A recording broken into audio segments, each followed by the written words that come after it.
sabe o que nós odiamos mais do que os políticos brasileiros? Absolutamente nada! Luiz Inácio da Silva, do PT, e Jair Messias Bolsonaro, do PSL. Nós odiamos eles mais do que Oxiúris. Façam suas apostas, pois esse é mais um confronto.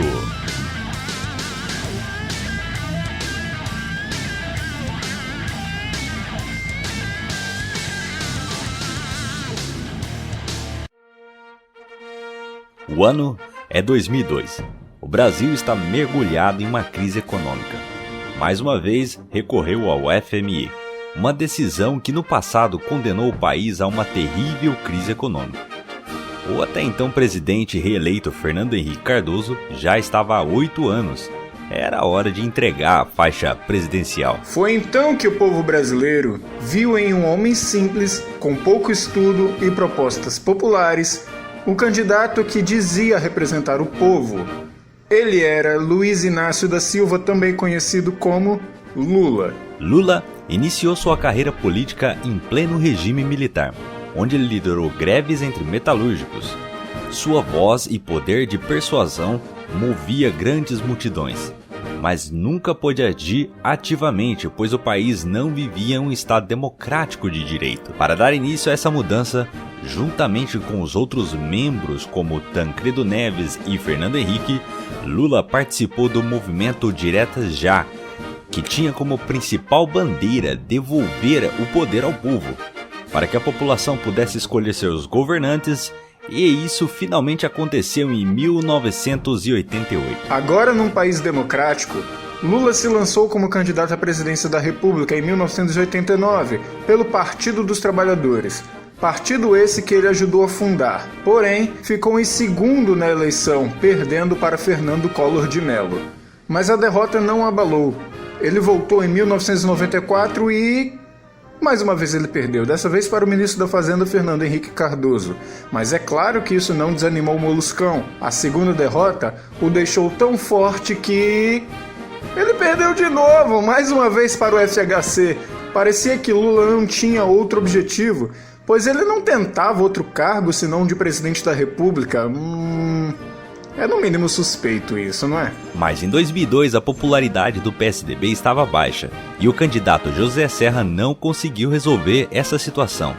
E foi então que o Brasil elegeu Lula como presidente. No cargo, Lula certamente acumulou adversários políticos. Adotando uma política de esquerda, ele defendeu grupos como o Movimento Sem Terra, fez fusão de vários programas sociais do governo anterior, dando origem ao Bolsa Família, um programa que tinha como objetivo dar condições mínimas para a população carente. Ele foi diretamente responsável por modernizar regiões do Nordeste que até então eram conhecidas apenas por seca. Com propostas que priorizavam a população carente, Lula ficou muito popular e isso o presenteou com mais 4 anos de mandato, vencendo Geraldo Alckmin no segundo turno de 2006. Porém, a coisa começou a desmoronar quando em 2005 o Partido dos Trabalhadores foi pego num esquema de corrupção chamado de Mensalão.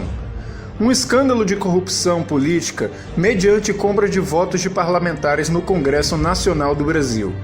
Tal escândalo envolvia José Dirceu e José Genuíno, duas figuras de extrema importância para o partido de Lula. Diante da impopularidade, o partido apostou em Dilma Rousseff, tentando vender a imagem da primeira mulher presidente da República, que por sinal conseguiu ganhar as eleições, mas caiu em 2015 com o impeachment. Lula e Dilma foram tão mal que mesmo aqueles que os apoiavam no passado passaram a ser oposição, sendo acusados de fazerem a mesma política que aqueles que estavam no poder na época em que o PT era oposição. Não só isso, como também apoiou abertamente regimes totalitários como o Irã, Líbia e Cuba. Contando com tanto desafetos, obviamente Lula precisava de habilidades de combate. Ele sobreviveu à amputação de um dedo por uma máquina, praticava atividades físicas como natação, futebol e corrida, e era corajoso bastante para liderar greves durante o regime militar. Mas não demorou para que ele também fosse pego em um esquema de corrupção. Condenado por corrupção passiva pelo juiz Sérgio Moro, Lula está atualmente preso e foi impedido de participar da última eleição. Mas mesmo condenado, Lula por muito tempo liderou as pesquisas, mostrando que um discurso messiânico passa por cima de qualquer evidência quando se trata de mover as massas. Cara, o que esse povo tem na cabeça? Eu não faço ideia. De alguma forma, Lula conseguiu seguidores que literalmente o seguem como fanáticos religiosos e que são incapazes de fazer autocrítica. E esse com certeza é seu ponto forte, a retórica. Eu não sei, mas esse tipo de cenário me dá muito medo. 1964. Os militares aplicam um golpe de Estado no presidente João Goulart, sob o pretexto de defender o país dos comunistas. Foi uma época de guerra civil. Prisões, execuções, exílios. Mesmo os avanços econômicos e tecnológicos não compensariam o terror social que o Brasil vivia. Mas mesmo nos dias de hoje, um homem guarda boas recordações dessa época e exalta abertamente, nunca escondendo seu orgulho. Admirador de presidentes militares e inimigo declarado da esquerda, ele se chama Jair Bolsonaro. Embora exalte a época dos militares e negue que ela tenha sido de fato uma ditadura, Bolsonaro tinha apenas 9 anos de idade na época do golpe. Ele é militar de formação, se tornando capitão pela Academia Agulhas Negras como paraquedista e é político profissional desde 1991. Diante de um cenário econômico e social em que o Partido dos Trabalhadores endividou o país de forma quase irreversível, Bolsonaro foi construindo sua campanha presidencial, sempre indo a programas de TV e se envolvendo em polêmicas. Ele é o principal crítico do movimento LGBT. É contra a demarcação de terras indígenas.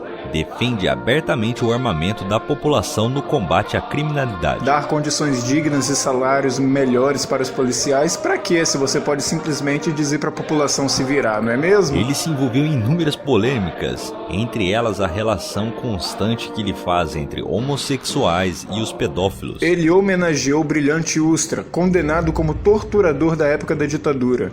Em 2018, ele se lançou como candidato à presidência da República e por muitas vezes confrontado por seus adversários, ele se mostrava simplesmente não entender do assunto. E o que é pior, se orgulhando de dizer que não sabia, sempre dizendo que isso era assunto para seus ministros. Mas, incrivelmente, mesmo sem ter a menor experiência administrativa, ele ganhou a eleição. Isso na verdade é algo bem comum.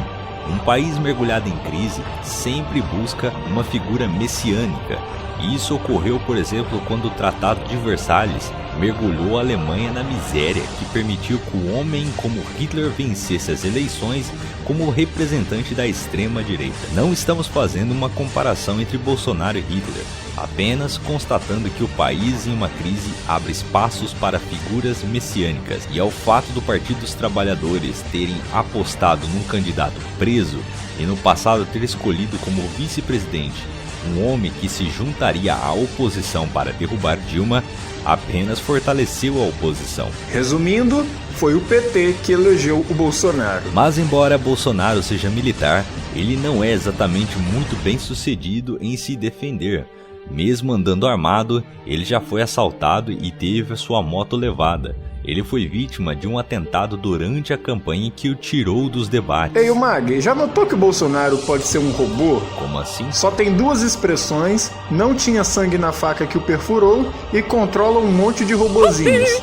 Sim, ele é um robô. Bom, isso é sem dúvida um cenário preocupante, mas há de se dar crédito ao povo, pois embora ele tenha ganhado as eleições, não foi com maioria absoluta, pois os votos brancos e nulos seriam o suficiente para que Bolsonaro tivesse perdido as eleições. Mas não dá para culpar aqueles que não quiserem escolher entre a forca e a guilhotina. Ao menos essas eleições tiveram uma coisa boa, como o surgimento do novo meme, Cabo Daciolo. Ao menos ele se tornou o presidente em nossos corações.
Glória a Deus.